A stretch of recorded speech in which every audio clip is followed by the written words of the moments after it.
Mzee Magoma, tunakwenda kuzungumzia kile kilichotokea kwenye mkutano wa Young Africans 2026 hiyo. Kwema? Kwema, afya njema, kipato na mafanikio. Mkutano umeushuhudia, ajenda umezishuhudia. Unaona muendelezo wa yale bora yanaendelea kwenye klabu yako ya Young Africans? Yangu bora ni ushindi tu. Sawa? Yasiokuwa bora yako katika management, ambapo management ambayo hii ndio wafanya kazi katika kiklabu hasa, ukichukulia mwenendo wa klabu haiko vizuri, lakini katika football wako vizuri. Naona mafanikio yapo ya mwaka huu tena 26-27. Sijui ulikuwa unafikiria vipi? Moja ya ajenda niliyoiona ni kwamba walitaka watengeneze kiwanja kwenye miaka yao 4 ya urais ya uongozi pale Young Africans chini ya Rais Engineer Hersi. Lakini ili wachukua miaka 3 kupata kibali, ukasalia huu mwaka mmoja kuelekea kwenye uchaguzi kawa ngumu. Miaka 4 hii ambayo amepatiwa leo President Engineer Hersi inaenda kuwa mafanikio kwenye uwanja. Umeona mpangilio Isa 50 kwa 50, mambo yako mazuri kabisa. Nadhani hili nilikuwa nimeliongelea kwa nyuma, ni kwamba bado sijalizika na Isa 50 kwa 50, kwa sababu klabu ndio wenye ardhi. Sawa? Wanamtafuta mzabuni wa kuwajengea uwanja. Sasa unapoingia 50 kwa 50, ina maana ile ardhi na wewe unaimiliki mali yako. Wakati hilo swala si kweli, ardhi ni mali ya Yanga. Wao wanatafuta mzabuni wa kuwajengea uwanja, waweke masharti yao kama wataishi miaka 10, 15, 30, halafu wakabidhi wenyewe wenye uwanja wao, wenye ardhi yao. 50 kwa 50, sisi kama tungetoka tungeenda Kigamboni kwa Garibu JSM, ndio tunataka uwanja wetu ukae pale. Garibu alikuwa na haki ya kuzungumza hivyo kwamba bwana, mnakuja kwangu lakini nataka 50 kwa 50. Lakini yeye katoka kaifuata Yanga. Sawa? Kuifuata kwake anataka kuwajengea uwanja.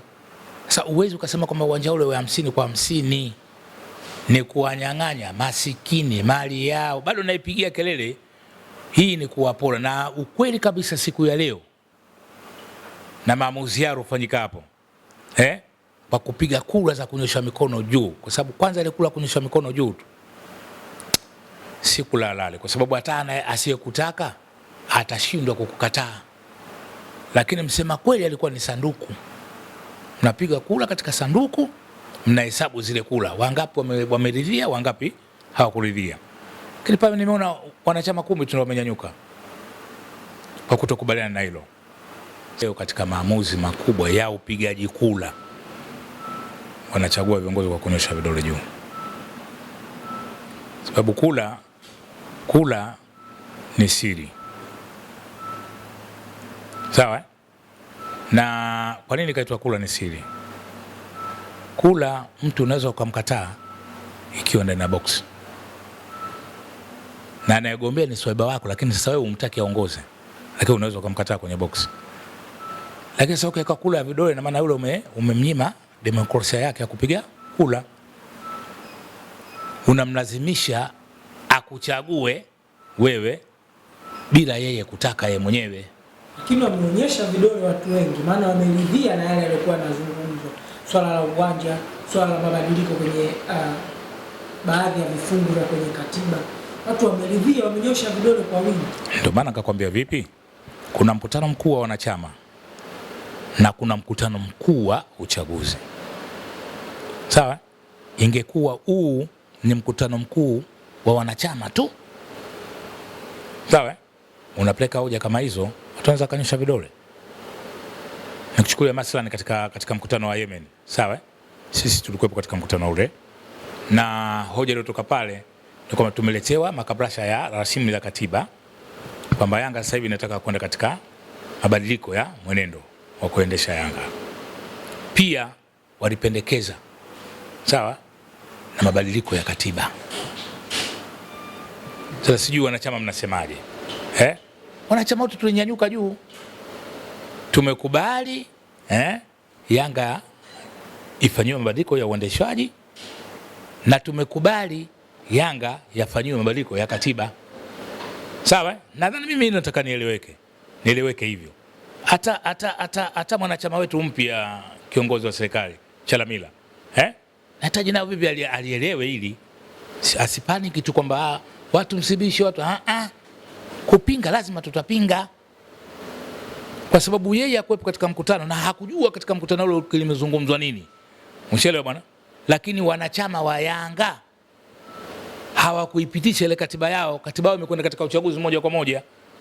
Sababu unapoomba ridhaa kwa wanachama mabadiliko ya mwenendo wa klabu na unataka marekebisho ya katiba, ina maana wewe umeruhusiwa, sisi wote tumekuruhusu fanya mabadiliko. Kwa hiyo unapoyafanya ile mabadiliko lazima upatikane mkutano wa kuyapitisha, hususan katiba marekebisho yake. Itakiwa lazima upatikane mkutano wa kuipitisha ile katiba. Je, kulikuwa na mkutano mwingine zaidi ya ule wa Yemen wa kupitisha katiba ambayo wao wamepewa ruksa kwenda kuifanyia marekebisho? Jibu linakuja hakuna. Tumeisikia tu katiba imepitishwa huko nini inakwenda katika uchaguzi. Hii ni kuwanyima haki wanachama wa Yanga. Wametunyima haki mpaka vipengele ambavyo sisi tulikuwa tunapitaka vile katiba ikija pale tunataka kuipita, tunasema hata hii haiwezi kupitisha, labda hiki kiondoeni kipengele hiki. Kipengele gani? Wanachama watano ondoeni.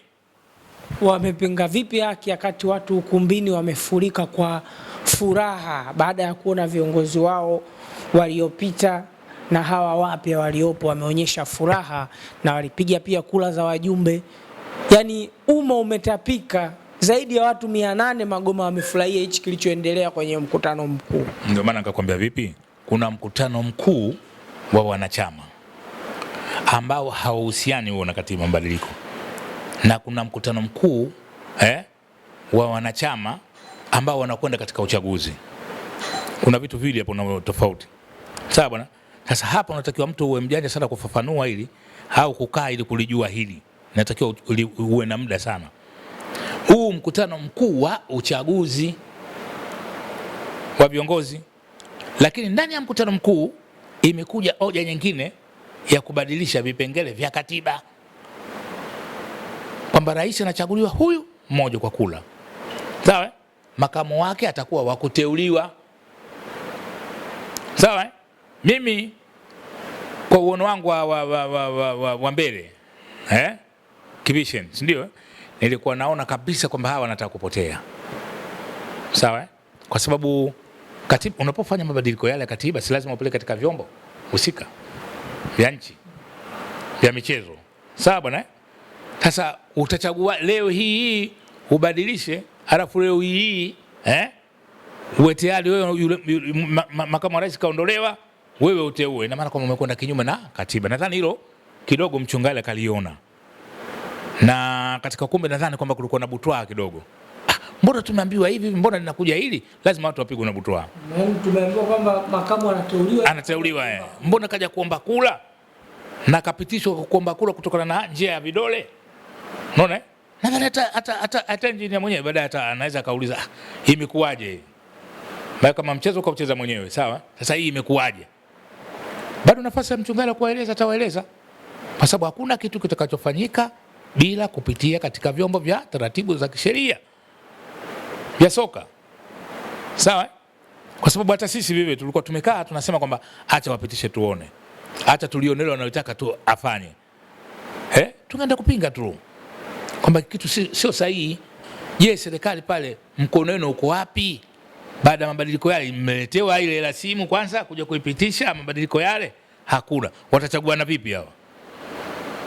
Wewe nimefurahi kwamba kile nilichokisema watu walikuwa wanajua kwamba mimi labda nazungumza kitu ambacho sicho. Sawa? Lakini nimezungumza kitu ambacho kimeonekana leo kwenye ukumbi. Nini dhamira ya rais? Ni kwamba hakutaka tena kufanya nao kazi hawa. Sawa? Hapa itakiwa afanye kazi na watu alikuwa yeye mwenye chaguo lake. Alikuwa anataka afanye na kazi na uniform mpya. Na hata ule uteuzi aanze mwenyewe kuteua akina Kimosa. Makao ndo alikuwa anakadiriwa kwa ndo makamu. angemteua yeye Kimosa, sawa, lakini sasa nafasi ile haikupatikana, sawa. Kama haikupatikana, ndio nakwambia kwa mara ya kwanza leo na waona Yanga wanapiga kura za uchaguzi kwa mikono, kwa sababu kura ya siri ndio inampa mtu nguvu ya utawala. Kura ndani ya box inampa mtu nguvu ya utawala, kwa sababu wanaokuchagua unawajua katika box lako. Kama watu wako umesema kama wangapi wamefika, kama 800 hivi katika kura zako unapoona kwamba umechaguliwa kwa kura 400, unajua 400 wamenikataa. Kwa unajipima wewe mwenyewe sasa katika mada yako, unajipima hivi, kweli mimi nakubalika au nakataliwa? Sasa Magoma, hata kama Hersi angekuwa anapigiwa kula ya boksi sawa sawa, na angepigiwa kula na kivuli, kwa sababu yeye ndo mwenye vigezo mpaka hapa. Ndipo ilivyo. Nimejua tu kama huku limewekwa Yai Visa, huku kasimamishwa engineer Hersi, sawa, hakusimama na mtu. Lakini hao waliosimamisha, kuna wengine wanaweza kawa wasipige kula, hawakupendelea kile kitu. Lakini ile tuonaje, unaona kwenye box lako kwamba kuna watu 300 hapo hawakupiga kula, sawa, unajua kabisa mimi sasa hivi niko katika upinzani wa aina gani. Wanachama wa Yanga wameonyeshwa kufurahishwa na namna ambavyo uongozi wao upo kwenye mtiririko, ndio maana hatukuona minunguniko yoyote kwenye katiba kwenye mkutano Lakini vipi wewe Magoma, kipi ambacho kinakufanya usione jema ikiwa wanachama waliokuwepo mkutanoni wameona mema mengi ya rais na kuridhika na kupiga makelele na kufurahishwa na kile anachokiongea? Sikatai mema ya rais, hata mimi mwenyewe naona mema ya rais, sawa, lakini mimi naitafuta ile kiwakili lahi, sawa, kwamba hii inayofanyika hapa ni haki ya msingi kwa wanachama, kwa sababu wanachama wanaweza kaa wapo lakini hawajitambui, sawa, kwamba unapoambiwa nyosha kidole unaambia sisi tunahitaji kula ya kwenye boksi, kwa sababu kwenye kula kwenye boksi unajipima wewe mwenyewe kiongozi, sio kwamba unajua ile, si kwamba wewe utakuwa utapita, lakini umepita kwa kula ngapi. Sasa unajua kwamba mimi hapa mpaka mwakani watakuwa hawezi kunipitisha tena, au uchaguzi mwingine watakuwa hawezi kunipitisha. Unajua maamuzi yako ufanye nini sasa, sio? Lakini ukitaka kila mtu akupende tu, nyosha mikono juu basi wote mnyanyua. Wengine wanaona aibu, hawezi kuweka mikono chini, watanyanyua tu. Sasa sio kula. Japokuwa wewe unagombania kiti na Yai Visa, sawa, lakini pamoja unagombania kiti na Yai Visa, kuna hawa watu wanaochagua Yai Visa au hili. Mtu mwingine akaliona Yai Visa ni bora zaidi, akawa hapigi kula. Wanachama 800, wewe umepata wanachama 400 au wanachama 300. Si unajua kwamba wengi mimi hawanitaki. Unasoma pale alama za nyakati. Ila ni uoga pamoja na huroho pamoja na yao yale wanayotaka kuyafanya kwa kipindi hiki, ndio wanaamua kuwa bora mnyanyue mikono juu. Lakini wanachama wameridhika. Asikatai kama kuridhika. Mimi nakwambia hayo maoni yangu nimeona. Kwamba nini mbele kita kwa nini? Ndio ninavyokuambia vipi? Kuna baadhi wanachama wengine ndio hao wenzangu mimi, na kuna baadhi wanajielewa kabisa, lakini wanaona aibu. Mimi nitakapokataa hapa labda nitazomewa. Usielewe bwana? Lakini ukiweka box, mtu anaamua tu, maamuzi yangu mimi ni haya. Alafu wewe unahesabu kwenye box. Ndio hivyo. Na ndio kula ya haki. Kula ya haki ni na box tu. Kula haki sio katika vidole. Katika vidole wewe una ndugu zako, wengine hawakutaki, lakini wengine wako hadharani pale, hawezi kuonyesha kama hawakutaki, wanakupenda. Wewe utakuwa unaongoza klabu na unafiki ndani yake. Na unafanya hivi kwa sababu ya nini? Unafanya hivi kwa sababu kuna tukio ambalo unataka kulifanya mbele. Na tayari kutegemea kwamba leo Arafat atakuwepo tena madarakani. Kwa nitegemea kwamba vile alivyosema basi tutakwenda pale.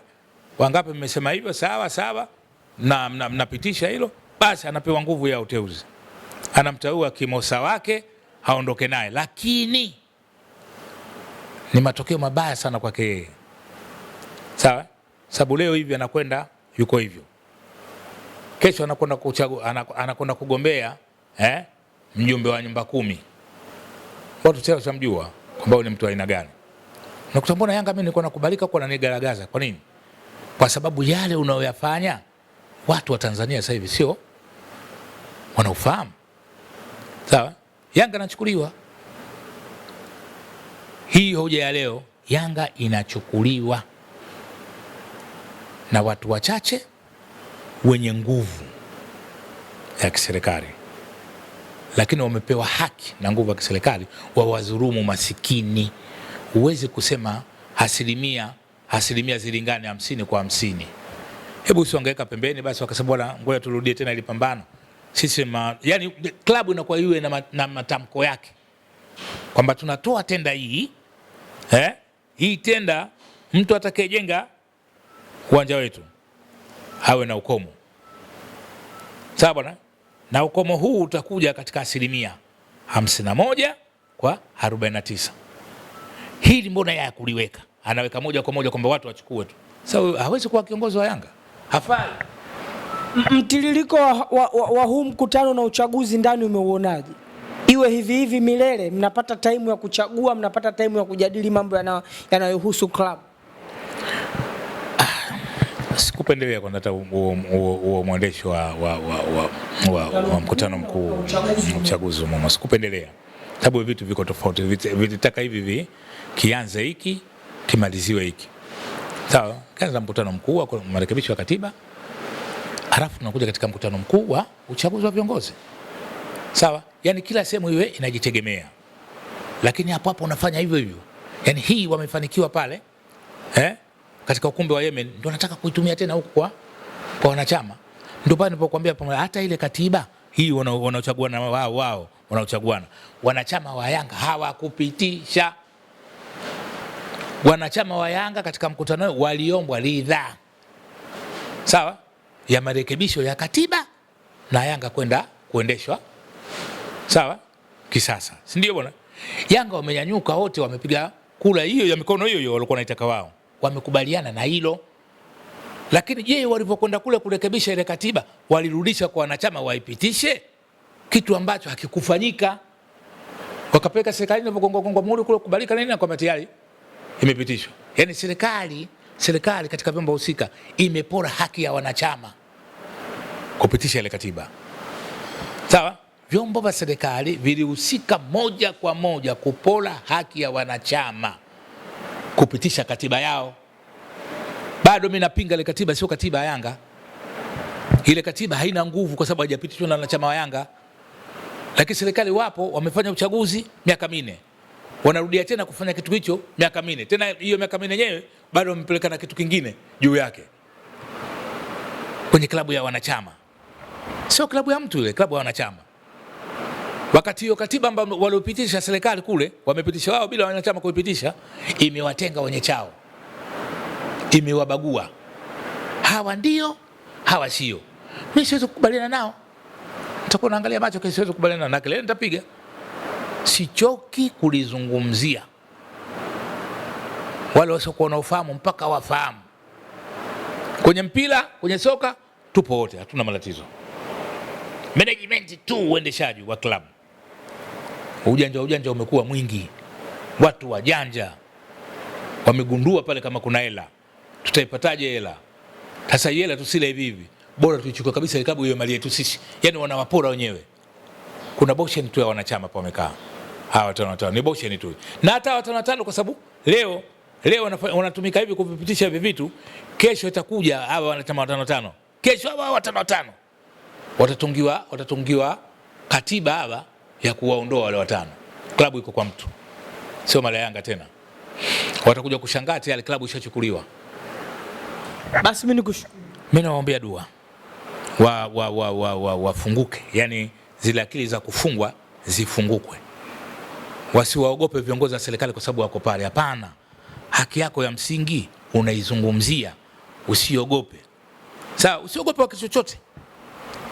Sawa, kwa sababu wewe pale kumtukani mtu, uko kwenye klabu yako wewe, wao ndo wamekufuata wewe. Sawa bwana, una haki ya kuzungumzia chako. Nashukuru bwana.